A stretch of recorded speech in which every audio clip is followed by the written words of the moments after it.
તમે ગમે એની બાજુ આગા પાછું કરતા એ બધો જમાનો જો કરશે તો તમારે ભોગવવું પડશે. આ તમે કહો કોઈ એમ કે બૈરાન છોકરો બૈરાની વાત બધું થશે ને આદમીની થશે છોકરાને થશે. તમે અમારું અમદાવાદ કુટુંબ છો એટલે તમને 8 તારીખનો પ્રેમથી અમદાવાદ ખાલી પ્રેમ નહીં હોય. દિયોદરના સુરાણા ગામે લાંબા સમયથી ચાલતા દારૂ અને જુગારના અડ્ડાઓથી કંટાળીને ગ્રામજનોએ મોટો અને કડક નિર્ણય લીધો છે. ગામને નશામુક્ત અને જુગારમુક્ત બનાવવા મંદિરમાં સર્વ સમાજની બેઠક મળી, જેમાં સર્વસંમતિથી ઠરાવ પસાર કરવામાં આવ્યો. બેઠકમાં નક્કી કરાયું કે કોઈ પણ વ્યક્તિ દારૂનું વેચાણ કરશે તો ₹50,000નો દંડ વસૂલાશે, જ્યારે પીધેલી હાલતમાં પકડાશે તો ₹5,000 અને જુગાર રમતા પકડાશે તો ₹50,000નો દંડ ફટકારાશે. સાથે જ જન્માષ્ટમી સહિત કોઈ પણ તહેવારે જુગાર પર સંપૂર્ણ પ્રતિબંધ મૂકવામાં આવ્યો. બેઠક બાદ ગ્રામજનોએ 4 જગ્યાએ જનતા રેડ કરી દેશી દારૂનો નાશ કર્યો હતો. હવે ગામમાં બહાર ગામથી કોઈ પણ વ્યક્તિ પકડાશે તો પણ પોલીસ અને ગામ સમિતિ દ્વારા કડક કાર્યવાહી કરવામાં આવશે.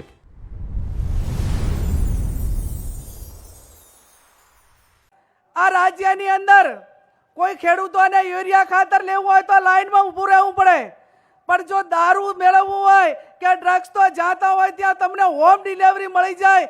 આ ગુજરાતની દશા છે. હમણાં ગઈકાલે સમાચારમાં હતું કે રાજ્યમાં છેલ્લા 1 વર્ષમાં 500 કરોડનો દારૂ પકડાયો. તો 500 કરોડનો તો ખાલી નોર્મલ રીતે અજાણતા પકડાયો, તો આ રાજ્યની અંદર ગેરકાયદેસર દારૂ કેટલો ઘુસાડ્યો છે ને કેટલા યુવાનોને પીવડાવવામાં આવ્યો છે એનો આંકડો ગણવા જઈએ તો આપણને એમ લાગે કે લાખો નહીં પણ કરોડો રૂપિયા એ આ દારૂ અને આ બધીઓમાં આ દેશના યુવાનોને રાજ્યના યુવાનોને બરબાદ કર્યા છે. આ રાજ્યની અંદર કોઈ ખેડૂતોને યુરિયા ખાતર લેવું હોય તો લાઈનમાં ઊભું રહેવું પડે, પણ જો દારૂ મેળવવું હોય કે ડ્રગ્સ તો જાતા હોય ત્યાં તમને હોમ ડિલિવરી મળી જાય. આ ગુજરાતની દશા છે. હમણાં ગઈકાલે સમાચારમાં હતું કે રાજ્યમાં છેલ્લા 1 વર્ષમાં 500 કરોડનો દારૂ પકડાયો.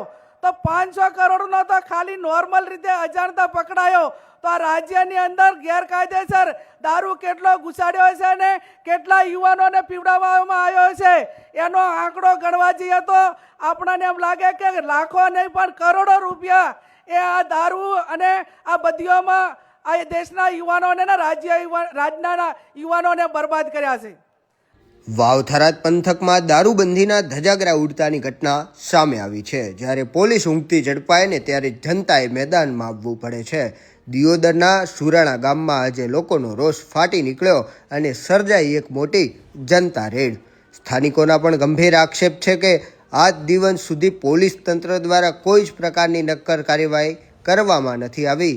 પરિણામે ગામના જ લોકોએ કાયદો અને હાથમાં ન લેવાને બદલે જાતે જ દૂષણને ડામવાનો નિર્ણય કર્યો. સેંકડો ગ્રામજનો એકઠા થઈ દારૂના અડ્ડાઓ પર ત્રાટક્યા. આ જનતા રેડ પર 2000 લીટર જેટલો દેશી દારૂ ઝડપી પાડી તેનો સ્થળ પર જ નાશ કરવામાં આવ્યો.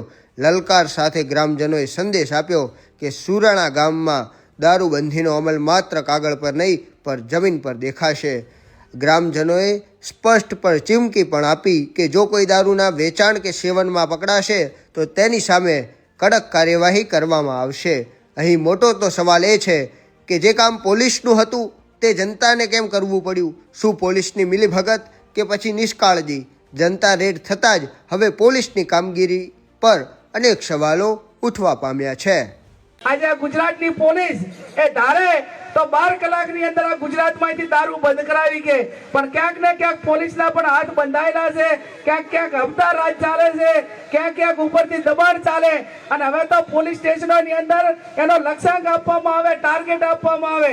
જે પોલીસ વિભાગમાં વધારે વેચાય ને એને અભિનંદન આપવામાં આવે છે. આ પ્રમાણેનો અત્યારે કાયદો ને વ્યવસ્થા આ ગુજરાતની અંદર ને ધાનેરાની અંદર કથળેલું છે. તો એની સામે આપણા પ્રજાએ અવાજ ઉઠાવવાનો છે. જ્યાં જ્ઞાનીબેન ઠાકોર છે ત્યાં આવ્યા છે, એમની જોડે વાત કરીશું.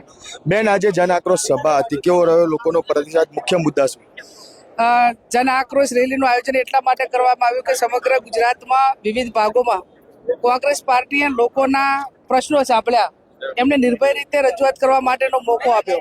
આજ આઉટસોર્સિંગનો પ્રશ્ન હોય, ખેડૂતોનો હોય, મહિલાઓનો હોય, કેફી પદાર્થોથી યુવાનોની બરબાદી હોય, તો આ તમામ મુદ્દાઓ જ્યારે લોકો વચ્ચેથી આવે છે ત્યારે સરકાર સમક્ષ મૂકી અને આ બધીઓ કઈ રીતે ટળે એના માટેનો પ્રયત્ન કોંગ્રેસ કરશે. બેન ઠાકોર સમાજને લઈને જે ડીજે નો લઈને વિરોધ ચાલે છે એને લઈને શું કહેશો? એ 2027 ફરી એનું જે બંધારણ છે એની ઉજવણી થાય ત્યારે જોઈશું. આપના પોતાના પ્લેટફોર્મ લલકારને લાઈક કરો, ફોલો કરો, સબસ્ક્રાઇબ કરો અને શેર કરો.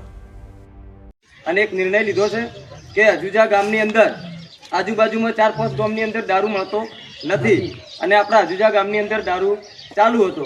પણ આજે જે વ્યક્તિઓ પાડે છે એ બધાને સમર્થન આપી આખું ગામ એક થઈ અને ગામે નક્કી કર્યું કે આજે આપણે તારીખ 15/2/2026 રોજ આજે આપણે આ દારૂની સિદ્ધાંજલિ આપીએ છીએ.